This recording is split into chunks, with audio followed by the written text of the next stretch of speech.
জয় হিন্দ দোস্ত। এনএমজিএনের পক্ষ থেকে যে সম্পূর্ণ বিস্তারিত তথ্য এবং গুরুত্বপূর্ণ আপডেট রয়েছে তা এই ভিডিওতে তোমাদের জানানো হবে। এর আগে একটা ছোট্ট ভিডিওতে তোমাদেরকে জানিয়ে দেওয়া হয়েছে, সেটাতে সম্পূর্ণভাবে জানিয়ে দেওয়া হয়েছে যে টাইম টেবিল অর্থাৎ কবে থেকে ফর্ম ফিল আপ শুরু হবে, কবে পরীক্ষা দেবে সেই সম্পর্কে জানানো হয়েছে। বিশেষ কিছু তথ্য ছিল না। আর এই ভিডিওতে তোমরা জানতে পারবে সম্পূর্ণ বিস্তারিত তথ্য, এলিজিবিলিটি ক্রাইটেরিয়া কী, এডুকেশন কোয়ালিফিকেশন কী, কী কী পদ্ধতি রয়েছে, কী পরীক্ষা হবে, সম্পূর্ণ বিস্তারিত তথ্য তোমাদেরকে জানানো হবে। তো সম্পূর্ণ ভিডিওটা দেখো, প্রথম থেকে স্কিপ না করে, তোমাদের জন্য খুবই গুরুত্বপূর্ণ হবে। তো স্কিপ না করে ভিডিওটা দেখতে থাকো।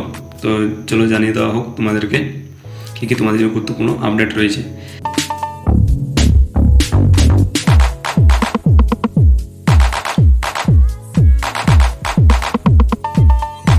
এর আগে জানিয়ে দেওয়া হয়েছে অবশ্য ওই ভিডিওতে, যদি দেখে না থাকো তার ডেসক্রিপশন বক্সে লিঙ্কে দেওয়া থাকবে, সেই লিঙ্ক থেকে তোমরা দেখে নিও আগের ভিডিওটা। ডেট অফ এক্সামিনেশন 14/7/2024 ওই ভিডিওতে বলা হয়েছে। নেক্সট কী গুরুত্বপূর্ণ রয়েছে ইম্পর্টেন্ট আপডেট দেখো। তোমরা যদি ফর্ম ফিল আপ করো অনলাইনে নিজের ফোন থেকে করতে পারো বা কোনো সাইবার ক্যাফে গিয়ে করতে পারো, তো সেক্ষেত্রে এই ওয়েবসাইটে তোমাদেরকে যেতে হবে www.jeep.nic.in অথবা www.wbjeep.in। এই দুটো ওয়েবসাইটে যে কোনো একটাতে গেলেই তোমরা মেন অফিসিয়াল ওয়েবসাইটে চলে যাবে এবং সেখানে সম্পূর্ণ নোটিফিকেশনগুলো পেয়ে যাবে এবং সেখান থেকে ফর্ম ফিল আপ করতে পারবে। আর ফর্ম ফিল আপ করার সময় অবশ্যই একটু গুরুত্বপূর্ণ সহকারে ফর্ম ফিল আপ করবে, কারণ যদি ফর্ম ফিল আপে কোনো রকম গণ্ডগোল হয়ে থাকে তারপরে কিন্তু মেন যখন তোমাদের কাউন্সিলিং হবে সেই ক্ষেত্রে কিন্তু অনেক সমস্যার সম্মুখীন হতে হবে তোমাদেরকে। তার জন্য ফর্ম ফিল আপের সময় অবশ্যই গুরুত্ব সহকারে ফর্ম ফিল আপ করবে। নেক্সট দেখো কী রয়েছে তোমাদের জন্য গুরুত্বপূর্ণ আপডেট। এখানে ফিজ সম্পর্কে বলা হয়েছে। দেখো, তোমরা net banking, debit card, credit card, QR code বা ইউপিআইয়ের মাধ্যমে পেমেন্ট করতে পারো। সেক্ষেত্রে অ্যাপ্লিকেশন ফিস যেটা রয়েছে সেটা রয়েছে 300 টাকা।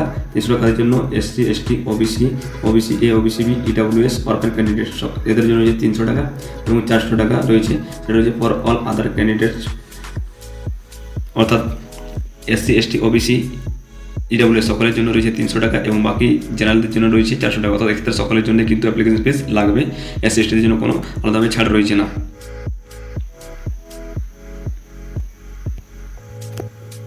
তো এখানে সমস্ত কন্টেন্ট দেওয়া রয়েছে, কোথায় কী কী বিস্তারিত তথ্য রয়েছে তা সেগুলো আমরা নিচে দেখবো। চলো, কোথায় কীরকম কী কী আর বিস্তারিত তথ্য জমার জন্য গুরুত্বপূর্ণ তথ্য রয়েছে। পরীক্ষার যে সময়সীমা, সেই সময়সীমা রয়েছে 12টা থেকে 1টা 30, অর্থাৎ 1.5 ঘন্টা। 1.5 ঘন্টার মধ্যে তোমাদেরকে পরীক্ষা দিতে হবে। এখানে দেখো কোয়েশ্চেন প্যাটার্ন যে রয়েছে, সেই কোয়েশ্চেন প্যাটার্ন সম্পর্কে বলা রয়েছে। লাইফ সায়েন্স, সেক্ষেত্রে 1 নম্বরের কোয়েশ্চেন থাকে এবং 2 নম্বরের কিছু কোয়েশ্চেন থাকে। তো 1 নম্বরের কোয়েশ্চেন থাকবে 30টা এবং 2 নম্বরের কোয়েশ্চেন থাকবে 10টা। টোটাল প্রশ্ন থাকে 40টা। সেক্ষেত্রে টোটাল নাম্বার হচ্ছে 50 নাম্বার লাইফ সায়েন্স থেকে। নেক্সট দেখো, এখানে রয়েছে ফিজিক্যাল সায়েন্স। ফিজিক্যাল সায়েন্সে রয়েছে 1 নম্বরের কোয়েশ্চেন 15টা এবং 2 নম্বরের কোয়েশ্চেন রয়েছে 5টি। মোট প্রশ্ন হয়ে গেল 20টি। সেক্ষেত্রে মোট নাম্বার রয়েছে 25 number. Next basic English. Basic English থেকে 1 নম্বরের কোয়েশ্চেন রয়েছে, 2 নম্বরের কোনো থাকে না। এখান থেকে 15টা কোয়েশ্চেন থাকবে, 1 নম্বর করে 15 নম্বরের জন্য। নেক্সট ম্যাথামেটিক্স, 10টা কোয়েশ্চেন থাকে ম্যাথ থেকে 10 নম্বরের জন্য। নেক্সট জেনারেল নলেজ, এক্ষেত্রেও 10টা কোয়েশ্চেন থেকে 1 নম্বরের কোয়েশ্চেন 10 নম্বরের জন্য। লজিক্যাল রিজনিং, সেক্ষেত্রে 5টা কোয়েশ্চেন থেকে 1 নম্বর করে 5 নম্বরের জন্য। টোটাল হয়ে গেল 85টা 1 নম্বরের কোয়েশ্চেন এবং তার সঙ্গে 15টা 2 নম্বরের কোয়েশ্চেন। টোটাল হয়ে গেছে আমার প্রশ্ন সংখ্যা 100টি, কিন্তু টোটাল নাম্বার হচ্ছে কত? 115। এখানে দেখো কি বলা হয়েছে গুরুত্বপূর্ণ তোমাদের জন্য। All question will be multiple choice, অর্থাৎ এমসিকিউ টাইপ কোয়েশ্চেন হবে। নেক্সট এখানে কি বলা হয়েছে, 4টা অপশান থাকবে। টাইম থাকছে 1.5 ঘন্টা পরীক্ষার জন্য। ইংলিশ অ্যান্ড বেঙ্গলি ল্যাঙ্গুয়েজ, অর্থাৎ ইংরেজি এবং বেঙ্গলি এই দুটো ভাষাতে কিন্তু প্রশ্ন থাকবে। এখানে দেখো সিলেবাস সম্পর্কে বলা হয়েছে। Life science, physical science, mathematics will be based on 10th standard syllabus, অর্থাৎ লাইফ সায়েন্স, ফিজিক্যাল সায়েন্স এবং ম্যাথামেটিক্স এগুলো থাকবে 10th স্ট্যান্ডার্ড বেসিস। আর basic English, general knowledge, basic reasoning will be equivalent 12th standard, অর্থাৎ যে general knowledge, logical reasoning, English এগুলো থাকবে 12th standard basis.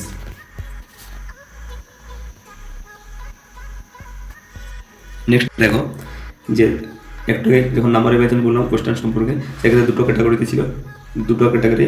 তো ক্যাটাগরি 1 অর্থাৎ 1 নম্বরের যে প্রশ্নগুলো রয়েছে সেক্ষেত্রে প্রতিটি প্রশ্নের জন্য 1 নম্বর করে থাকবে এবং সেক্ষেত্রে incorrect response will be and 1/4 marks for each question, অর্থাৎ যদি কোনো রকম ভুল হয়ে থাকে তাহলে প্রতিটি প্রশ্নের জন্য কিন্তু 0.25 করে, অর্থাৎ 4টা প্রশ্ন উত্তর ভুল করলে সেক্ষেত্রে 1 নাম্বার কাটা যাবে।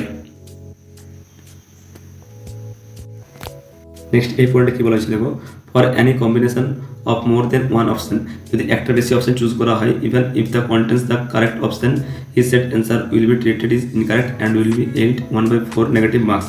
অর্থাৎ যদি একটা বেশি অপশান তুমি চুজ করো 1 নম্বরের প্রশ্নের ক্ষেত্রে, এবং সেক্ষেত্রে যদি সঠিক উত্তরটা তুমি দেও তার সঙ্গে অন্য কোনো অপশান দাগিয়ে ফেলো, তাহলে সেক্ষেত্রে কিন্তু সেটা ভুল বলে মানা হবে এবং সেক্ষেত্রে কিন্তু নেগেটিভ মার্কিং হিসাবে 0.25 কাটা যাবে।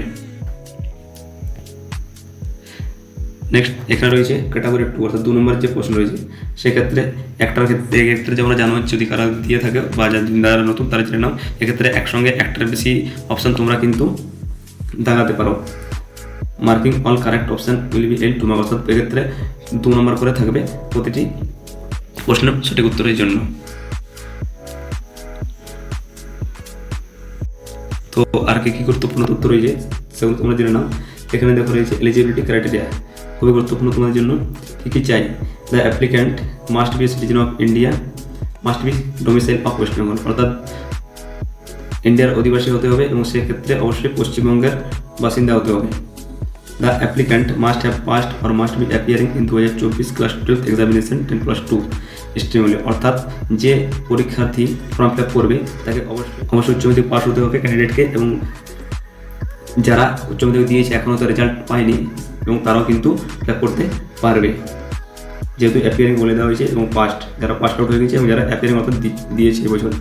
নেক্সট সিএ কী বলেছে, the applicants age must be at least 31/7/2024, অর্থাৎ যে অ্যাপ্লিক্যান্ট অর্থাৎ যে পরীক্ষার্থী ফর্ম ফিল আপ করে তাকে অবশ্যই বয়স হতে হবে, ন্যূনতম বয়স কত হবে 17, ন্যূনতম বয়স হতে হবে 17 বছর হতেই হবে, এতে কম হলে কিন্তু ফর্ম ফিল আপের জন্য যোগ্য হবে না, সেটা কিন্তু 31/7/2024, অর্থাৎ 31/7/2024 হিসেবে বয়স হতে হবে 17 বছর, তবেই পরীক্ষার্থী ফিল আপ করতে পারে ফর্মটা। নেক্সট আর কি ক্রাইটেরিয়া হচ্ছে জেন্ডার, এনএম এর জন্য শুধুমাত্র সেটা মেয়েদের জন্য, আর জিএনএম সেটা শুধুমাত্র ছেলে এবং মেয়ে সকলের জন্য। ম্যাক্সিমাম এজ কোনো নেই, কিন্তু ন্যূনতম বয়স হতে হবে 17 বছর, ম্যাক্সিমাম এজ লিমিট কোনো রয়েছে না এক্ষেত্রে।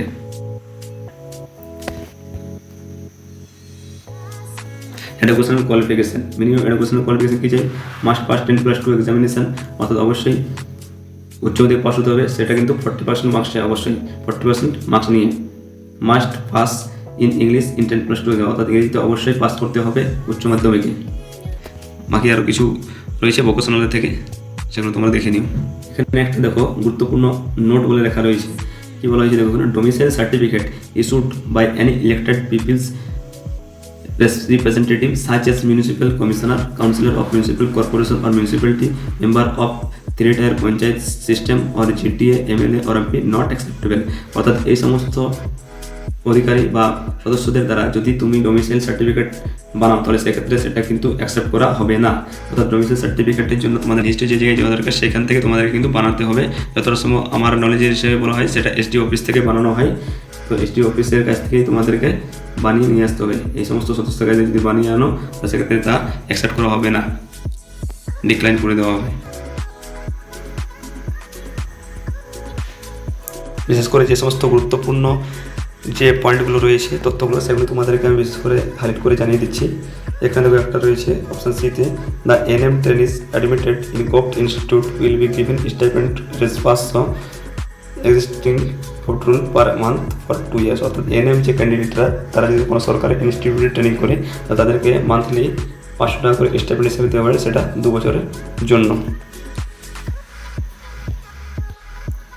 নেক্সট এখানে দেখো আপলোডিং ইমেজ, কীভাবে তোমরা ইমেজ আপলোড করবে, যেখানে the candidate is required to upload JPG or JPEG image for his or her recent colour photograph, অর্থাৎ তোমরা যে ফটোগ্রাফ এবং সিগনেচার আপলোড করবে সেটা অবশ্যই জেপিজি বা জেপিজি ফরম্যাটে হতে হবে, এবং সেক্ষেত্রে যে ফটোগ্রাফ আপলোড করে ফটো নিজের সেটা কালার ফটোগ্রাফ হতে হবে এবং রিসেন্ট হতে হবে। সেটা সাইজ দেওয়া রয়েছে দেখো 10 থেকে 200 কপির মধ্যে, অর্থাৎ যে কালার ফটোগ্রাফ তোমরা আপলোড করবে সেটা 10 থেকে 200 কেবির মধ্যে সাইজের হতে হবে, এবং যে সিগনেচার সেটা কিন্তু 4 থেকে 30 কেবির মধ্যে হতে হবে, তাছাড়া কিন্তু আপলোড হবে না।